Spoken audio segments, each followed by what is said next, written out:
Weekend Mavericks. This is Rob Reinhold. I'm joined by Darren Fisher, and we had a wild and crazy week. So just a crazy week. So let's just jump into just what happened last week.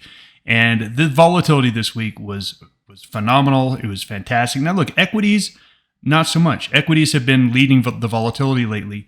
But this week, currency markets were crazy. Bond markets were crazy. So let's just jump into it. The markets pulled back. And we had gone to a slightly sideways to bullish stance, and the markets pulled back. Tech got slaughtered. And let me just give you some numbers here. So Apple went down 11% for the week. Meta went down 8.5% for the week. Amazon down 12% for the week. Google down 10% for the week. Tesla down 9% of the week. Those 5 stocks account for about 30% of the weighting in the S&P 500. So those things got absolutely destroyed, and we've been talking about how you want to avoid large cap tech on the long side and how you want to be on the short side. So we saw exactly that, but when you take a look under the surface, the average stock went down a little bit. It was a down week, no question about it. The big news this week was the FOMC. Now they came out and raised rates by 75 basis points. And in their statement, they actually kind of opened up a window that said, hey, we may be done in the near term with raising rates. And the market loved it. And the market actually shot up about 1 or 2%. So they announced that at 2 p.m. Eastern Time. And then at 2:30 p.m. Eastern Time, Chairman Powell took the stand for the press conference, and he was super hawkish. And the market lost the 2% gain it had and went down 2% more. So we had a 4% intraday swing. And basically, Chairman Powell said, no, we are not done. We are going to be really hawkish. And this market has really been led by 2 things: the US dollar and interest rates. This is the story right now. So stocks are simply reacting to what's happening at the moment with the US dollar and interest rates. It is being led about by these 2 things, so we really have to pay attention to these 2 things. The 10-year bond yield got up to about 4.2%. The all-time high is about 4.3%. And the US dollar got up close to all-time highs. And then on Friday, it just got obliterated. It was down over 2% in a day. It actually closed flat on the week, so it was up 2% going into the weekend, and then on Friday it just got hammered. So we have these 2 things, and these 2 things are the key to this market. If rates and the dollar keep going higher, this market is going to keep going lower. If we've topped out on those 2 things temporarily, the market might find a bottom. Let's just jump into what happened on the news, because so much news this last week. We had manufacturing come in about expectations. 50 is like no growth, no recession, and it came in at 50.2. So we're basically at no growth in manufacturing. The JOLTS report came out. Now look, the JOLTS report, I've never cared about it. No one's ever cared about the JOLTS jobs report for however long it's been in existence. I've been doing this for 25 years, and this is the first time I've even talked about this. And the only reason I'm talking about it is because Chairman Powell specifically mentioned job openings. They're looking at job openings. They want them to go lower. The forecast was that they were going to go lower by about 500,000 jobs, and they went up by 500,000 jobs. That killed the market's rally on Tuesday. So the market fell on Tuesday. Then we got a stronger than expected ADP employment report. The Fed came out. We already heard about what the Fed had to say. It's just not a good week. And then on Friday, we got the jobs report. And the jobs report came out hot. Came out as 261,000. Remember, we've been talking about in this market, good news is bad news and bad news is good news. And this job report came out hotter than expected. However, the unemployment rate actually went up. And the Fed has said we're targeting the unemployment rate. We want to see this around 4.3. So this was kind of a mixed bag for traders that they got. They got a hotter than expected number on both average hourly earnings and jobs, but they got a higher unemployment rate. The market didn't know what to do with this on Friday. If you watch the intraday action, we had a spike down on the news, about 1%, and then we had a run of about 3% from down 1% to up 2%, and then we lost all that 2% gain, and then we rallied back up to about a 2% gain, and then we went negative 1%, and then we closed the day up 1.5%. Friday's action was crazy, as you can see on the chart. Just a crazy, crazy price action. The market didn't know what to do with it. Darren, what did you make of this jobs report? Yeah, this one confused me as well. I mean, you've got higher unemployment, so you've got marginally more people. One of two things: either marginally more people are trying to get back into the workforce, which is going to raise that number, because to be counted in the unemployment rate, you actually have to be looking for work. So if you sideline yourself for whatever reason and then come back into the job market, that could account for some of that unemployment rate. The other way the unemployment rate obviously goes higher is if employers are cutting jobs.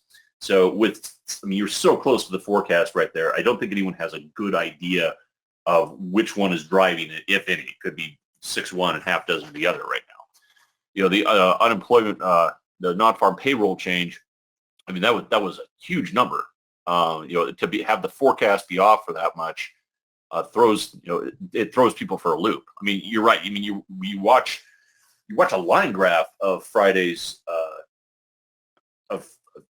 action, and you're just like, this looks like a monthly chart right here, and it's all within the period of a day. So it was one of those ones where you had to be on your toes or have gotten your positions in Tuesday, Wednesday after the press conference, and then just leave it alone, because I think there's a lot of people that got their heads handed to them today trying to follow the action in the market.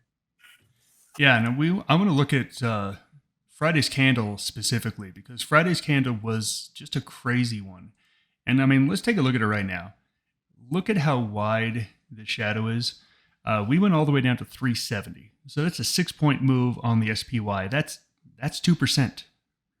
And we actually got up to about 379. That's a 1% move. So we had a 3% range.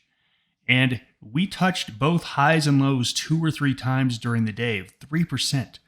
Again, like I said, the market didn't know what to do with it. By the end of the day, the market had clawed its way back up to basically where it opened. So here we are. We're right in the middle of 2 moving average. We're below the 50, above the 20. The 20 is starting to slope higher. The 50 is still pointing straight down. This is what we call no man's land at Maverick. This isn't no man's land. This market, you can't really get a good call.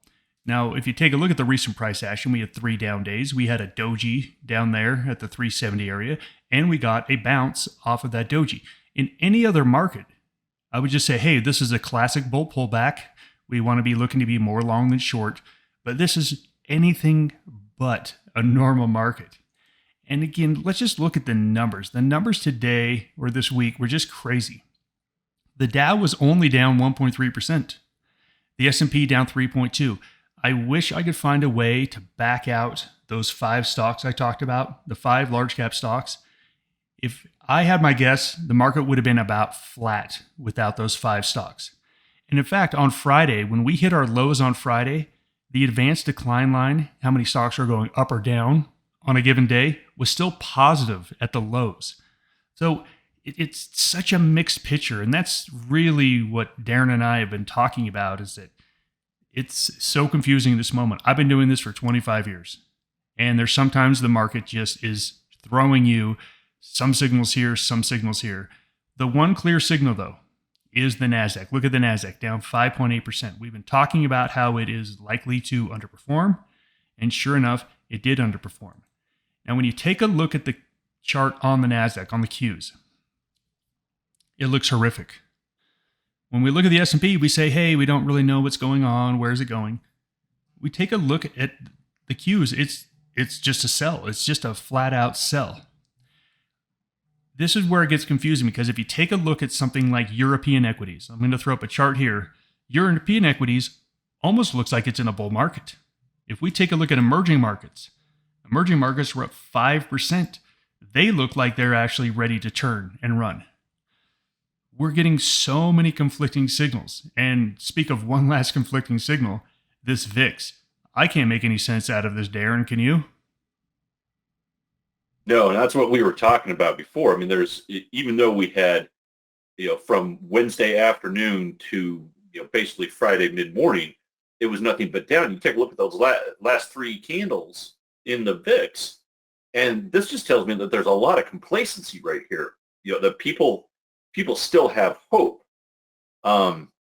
We didn't see with as down a week as we had. I would have thought we would have seen a spike. Not doesn't have to go up to 30, but just a spike up to 28 would have told me that people are actually pricing in fear. This just tells me they're not pricing in any fear right now, which gives me a lot of pause as far as whether or not you want to be bullish or bearish. I mean, you're right. Between you look at the S&P and it's telling you one thing. You look at the NASDAQ, it's telling you another thing. Do you just combine the two charts? That might be what you have to do to try to get a good call on the market. But right now, it's just confusing right now. I'm totally in agreement with you. And whenever I'm going to use the term, the macro picture is confusing. And this will happen to you all the time in trading. Sometimes it's clear. Like most of this year, we've been clearly, hey, it's a bear market. Let's go short. Let's be more short than long. Sometimes it's just not clear, and it's okay when it's not clear. When the macro picture isn't showing you all green lights to go long or short, it's okay to be a little confused on the macro picture. Now, here's a great thing.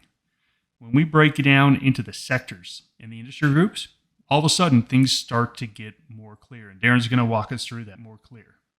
And before we jump into sector analysis, there is one report out this week, the CPI report, and this is going to be a big one. And this will probably determine whether the markets hit new lows or if we actually have a decent bounce at these points. I'm looking at the CPI, Darren. I don't think it's going to be a good report. But the question is it going to be a terrible report? What do you think? That's the key question right there. This is what we get paid to prognosticate, I guess. I think it's going to come in. I think inflation is going to come in hotter than people think. Especially the month over the month. I think you're going to see that. You'll probably be a little bit hotter, and year over year. I think you're going to see that 8.5-ish. And I think that type of inflation, that's what the Fed has said they have to fight. And I don't think we're done with it yet. But I've got a lot of bias built into that. I'll be the first one to say that. I've got a lot of bias since we've been banging the inflation drum for 2 years right now, and we've done fine with it. But this is one thing that the Fed did not want to recognize early on. They kept putting it on the back burner, and then all of a sudden it boiled over, and now they got to clean up the mess. You can see right there, communication services, consumer, and tech really underperformed.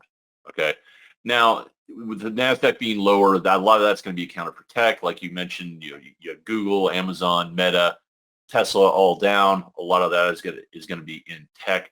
But what interests me is the consumer. Okay, everything else was just down 0.5% to 1.5% on a fairly ugly week. Energy materials were up right there, but take a look at consumer there, and it was down 5%. Okay, so that's not tech related. This is their genuine fear that there's going to be some continued weakness in the consumer sector. So I think you're getting, again, this is one of those things where what's the story out there to be told? And I don't think that it's been put together yet. But let's take a look at the individual sectors here. So in utilities, you'd see it really didn't move a whole lot. And it's just kind of based right in between the moving averages. I'm at a zero on utilities. I think this continues right here for a while. And this needs some time to absorb the negativity that happened in the last month in the utility sector. In communication services, I think I had a -2 last week. We're at a -3 right here. You look at it. You broke below the lows decisively, and you continue to go down. Now you look at Friday's candle. Friday's candle looks pretty much like every other candle out there with that nice long lower shadow. But you can see we're clearly below the lows, and there's not a lot of people, and they haven't wanted to own communication services for a good part of the year. I mean, we've been negative here we are in the 11th month of the year, and we've been negative for probably 8 of those months.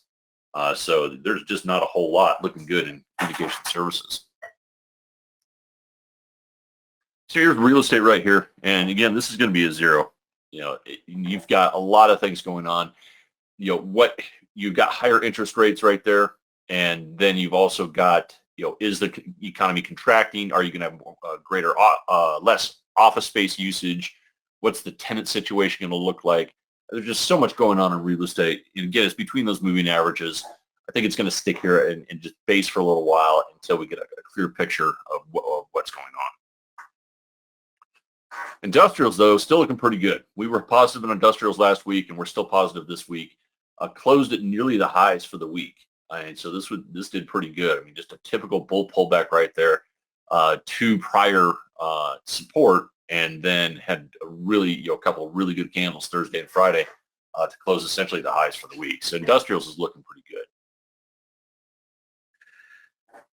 Healthcare looks just about the same. I mean, just a 3-day bull pullback, and then you get confirmation candle, higher high, higher low, even on Friday right there. That's all you can call it as a bull pullback. So healthcare is definitely one of the stronger looking sectors, and I'd be happy to be getting long in there. Financials almost mirrors it exactly. I mean, you see the same price action for last week in industrials, healthcare, and financials, and this stuff is looking pretty good. Now you turn over. Here's consumer again.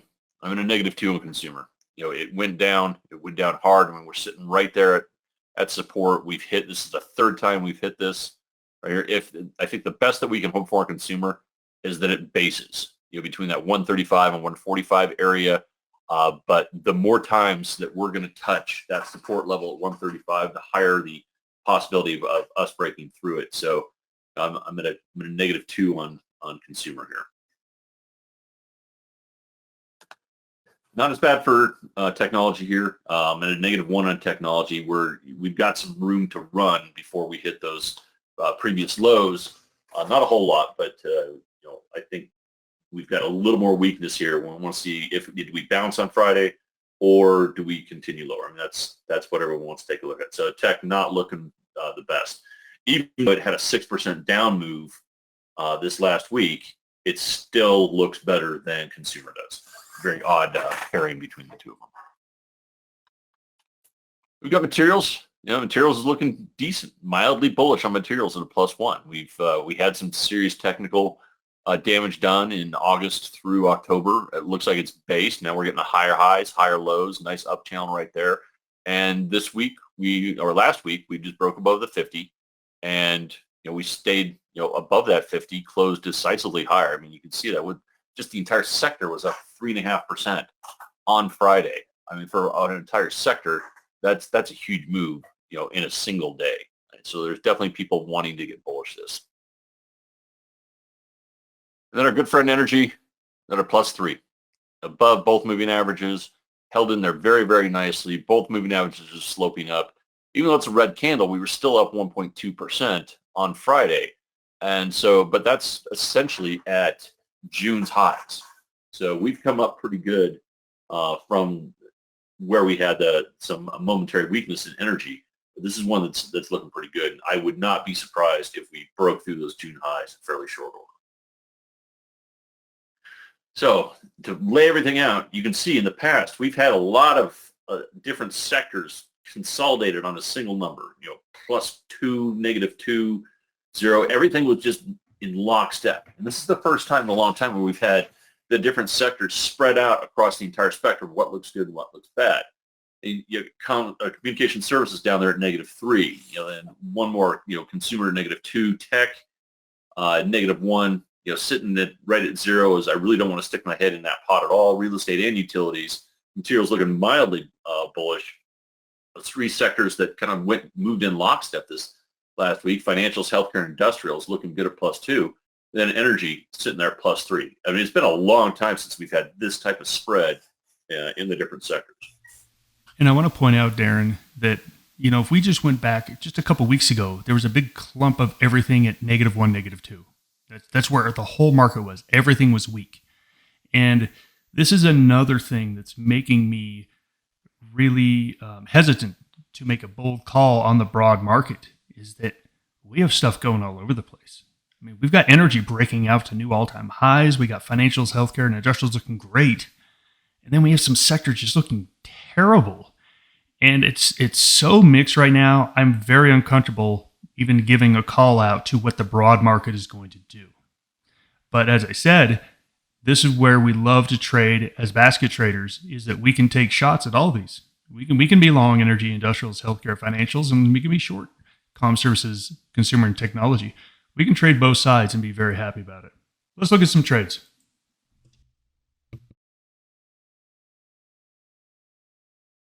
So last week we were sideways on HST, and that was down -7%. I think we're probably at the bottom edge.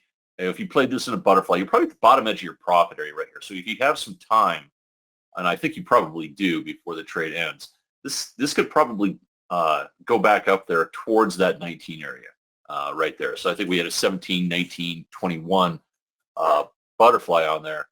Right now it's at max loss. That's fine. But if this thing does bounce, I think it bounces into the profit area fairly quickly. So even though it's down, it's actually not looking too bad as far as I'm concerned. This week we have Vistra Energy, VST, sideways. You can see it's gone up there. It's just kind of pinned right underneath that 50-period moving average. I mean, that just sitting right there going sideways right around that 23 area. So if it's going to hang out there for us, we're going to take advantage of that. Go out to November, a couple-week trade, the 21, 23, 25 butterfly. You can do it with calls or puts. The risk graph is exactly the same. Sometimes there's a small differential in pricing, but it really doesn't matter. In communication services, last week we were short Zillow. And believe it or not, Zillow was actually up 5%. So depending on how you played this, you probably got some more time on it. But this one just looks like a busted trade. It had a really good, probably some news announcement on Thursday, held its gains on Friday. So it's just when you chalk up to, oh well, I was wrong. Today, what we're looking at, this next week, we're looking at C Limited, symbol for that is SE. And this is it had a nice bear rally, but it couldn't get out of its way, even though the rest of the things did very well on Friday. This one opened at the highs, closed at the lows, almost I'd say bearish engulfing candle on Friday. So this one is definitely weak. So depending how you do a 1 week trade and do that 44, 46 bear call spread, or you could take it out and make it a 2 week trade and just do that 40, 45. I'm probably going to take this a little longer term. And you do that 40, 45 right there, just to give it some time, because this thing just really does look weak. And I want to give the trade a good 2 weeks to develop, get down into that. Even if it doesn't hit 40, I think I could probably still get it down to 42 and pull a couple of dollar credit out of that. And healthcare, last week we were long United Healthcare. And this held up pretty good. It's right now, it was down 2.33% for the week. But I think we played this with a diagonal, so that's fine. You collected the whole credit. We're sitting right back there at long-term for a couple months. Long-term support, just a typical bull pullback. So if this thing can put in some green candles next week, I'm more than happy to stay in the trade.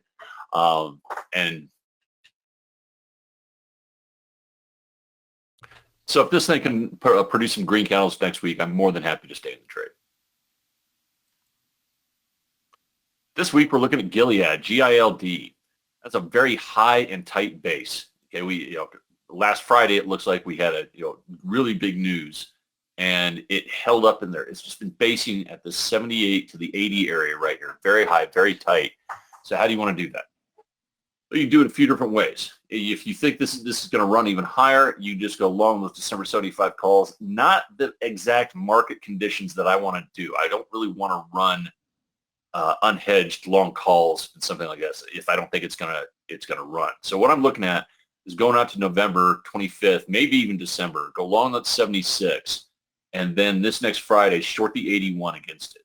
So you're long that 76, depending on that, and then you just need this thing to hang out and trade up, 66 cents over the next 6 days, or over the next 5 trading days, and you pull it out from there. And if it's breaking above there, I think this is one that can run. you could see it had a really good move from that 71 area up to 74. And it's held. This is a strong chart in a iffy market, and this is just playing to its own tune. So I think Gilead is looking pretty good right here. And I love that candle on Thursday. Remember, the market got crushed on Thursday, and this thing gapped down and had buying all day long until the close. So, yeah, this one's definitely showing outperformance. Last week in industrials, we actually had a sideways trade on Caterpillar. So we were looking at the 240, 220, 200 butterfly. Now, of course, we want this thing to stay as close to 220 as we possibly can, but we know that things aren't going to just sit there and stay sideways. So for the most part this week, it was a really nice little mellow thing. We had a little pop-up on Friday. We want this thing to come down to 220. We've got 1 week left on the trade. So as long as it doesn't really go above like 232 on the upside, that's going to be the point where we'll probably slip into a little bit of a loss. So anything in this area is looking really good here on Caterpillar. This week, we're looking at a long or a sideways on American Airlines. Now, I'm looking at more sideways. I'm looking for either diagonal call spreads or butterflies, and I think this is one that could work for both. I'm going to probably be looking at the butterfly itself. As you can see here, we've got some resistance up here at 1450. We've got some support down here at 12. But if the market is a little bit more bullish than I expect, then of course, then we've got resistance up here at 1550.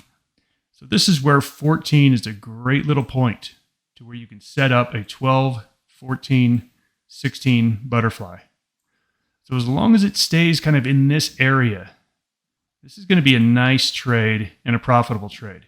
If it blows out above that or blows down below it, yeah, it's going to be a loss. But this thing does not look like it really wants to run either up or down, regardless of what the market is doing. When the market was dropping, this thing was kind of going up a little bit. When the market was going up, this thing was just sitting there sideways.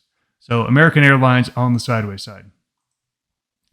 In financials last week, we had Wells Fargo as a sideways to slightly bullish trade. And Wells Fargo was up 0.8%. So again, this is exactly what we like to see in our diagonals. We sold that 47. So we closed just below that. That's going to be pretty close to max gain on that trade. If you're still in it, great. If not, you took it off, you booked your profit, and you're going to move on to the next one. But this one looks still fantastic to the upside. We broke out above this resistance of 46, and we held it. That's a very good sign here for Wells Fargo.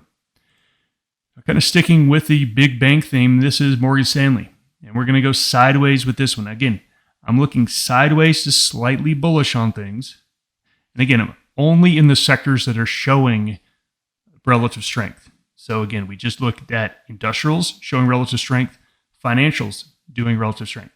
On tech and consumer and communication services, I want to be more bearish to sideways, if anything. So this one is a sideways trade. And you can see here, we bottomed out. We're even close to our bottom that we put in October. And we've got this high here up in the 90, 92 area of support. So take a look at all this down here, all this up here. We're basically saying, hey, we think it just hangs out in this area. So looking at 80, 85, 90 butterfly. So basically right where it is, as long as it stays in this area, this is going to be a nice profitable trade. And we're giving it 2 weeks out to November 18th. So that's the setup. November 18th, 85 in the middle, 80, 90 to hedge it out. If you want to be a little bit more bullish, do a diagonal spread. Do a short-term 1 week diagonal spread, and you can put it together like that. But this is Morgan Stanley in financials. So in consumer, last week we had Ross Stores sideways to slightly long. And it stayed sideways. I mean, it's down 1.54%. This is one of the stronger performers in the consumer. I mean, consumer as a whole was down 6%. And this thing held in there, right? We're at long-term, we're at a couple months support right here. I mean, this trade still looks good. We have a little more time on this one. So even though it's down for the week, I'm happy to hold on to this. And we're really going to go out on a limb here and say McDonald's. I know. It's esoteric. You don't hear much about it, but it's one of those companies out there that you can trade. Nice high and tight base. I think we traded this one. Last time we traded this one was a couple of years ago. It's just looking pretty good. Just held out there. So what I would do is go out to November 25th, go long those 265 calls, and then short the 11th. You're going to short the 275s against them. So it's a little trade. Just going to hang out here right at right where it's been. And if it stays in that 274, 275 area, that's good. You can reevaluate the trade or take it off for for a decent gain. This one's looking good to just hang out here in a high and tight base. I don't think this moves until the market moves higher. I think it stays up here in bases, but unless like you saw, that was a true bull pullback in the S&P. I think this one just does stay in that high and tight pattern. But if we do get moving to the upside in the broad markets, I think this thing goes up over the course of the next month. And technology. Last week we were short APP, and this thing is down 14.5% for the week. I mean, just totally broke down. Can't get any more momentum. If you book the profits on this trade, it's looking pretty good. Depending on how you played it, you probably have another week's worth left in here. But this one definitely performed to our way we wanted it to go. So if you're in it, good job. This week we're looking at Unity Software. And again, tech has been really weak. This has been on a low base. I'd say we had confirmation on Friday that this thing had broken through. So we're going to be looking at a 24-26 bear call spread right here.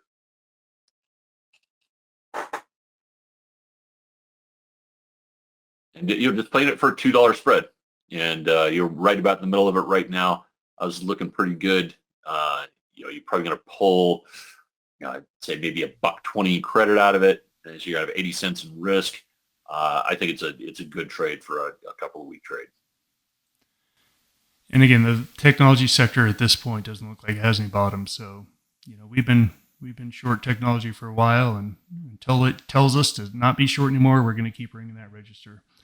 Right, materials. Materials is a sector that actually performing okay. Last week we had AXTA sideways, and it was up a whopping 0.02%. Sorry, 0.2%. So basically flat on the week. And we had pegged 24 as a sideways. So this is really a nice trade here. Still got 1 week left on the trade. But as long as, again, we got 26, 24, 22, as long as it sticks in this area, we're going to be very, very happy on this sideways one. And sideways has been working really well in both the materials and energy sector, as these two sectors have actually held in there much better than the rest of the market. This week, we're looking at CF Industries. Same thing. Bullish to sideways. You can choose which one you want to do. Do you want to do the butterfly, or do you want to do the diagonal call spread? And just let me write out the risk graph real quick. I mean, these are your choices here if you choose these two strategies. One is the butterfly, which is truly sideways. And one is a diagonal call spread that's basically tipping that to one side and being slightly bullish. As you can see, it's kind of the same shape. We're just kind of tipping it to one side. So the question is, how do you want to play it? If you want to do like a 100, 110, 120 butterfly, you can see that's slightly bullish, meaning you think it's going to go up a little bit over the next 2 weeks, looking at the November 18th. If you want to say, hey, you know what? I actually want to be a little bit more bullish, just a tiny bit, we can do the diagonal call spread. You can do the November 25th 100, sell this Friday's 105 against it, which is right where it is right here. It's at 105. You're going to get a nice credit for that. And as long as it stays above 105, you're going to be in a profitable situation. Look, if it takes off and runs, yeah, you don't get any more gain on a diagonal call spread. But if it hangs out in this little area, it's a really nice, easy trade to make in these markets. Last week in energy, we had a sideways play on Occidental. You can see that's basically what Occidental did last week. Still went up about just over 1%, but exactly what we wanted to do. We don't want it to break out of its high at 76. That would be a busted trade here. And we don't want it to break down below 64. That would be a busted trade as well. But anywhere in this area, right in here, this is going to be a nice trade for us. 1 week left on it. This week, we're going to go with the same thing, sideways. Now, this is range resources, and you can see that this thing has not been able to get above 29 and really has not gone below 26. So that's a really tight range on this. So we want to kind of open that up a little bit more. We're going to go for the 24, 28, 32. So that's what we're looking here. So this is going to be a butterfly in this range. And our profit area is really going to be right in here. It's going to be our profit area. Probably break evens right above 30 and right below 26. So right in this area is going to be our profit zone. Give it 2 weeks to November 18th. And yes, if it breaks out and runs either way, yeah, it's going to be a loss as a butterfly. But this one looks really good here on the sideways. As you can tell here, we're not sticking our neck out on either side. We're very happy to be short in technology, very happy to be short in comm services and consumer, but everything else, we're sideways. We're sideways on pretty much everything else with some selective bulls here or there.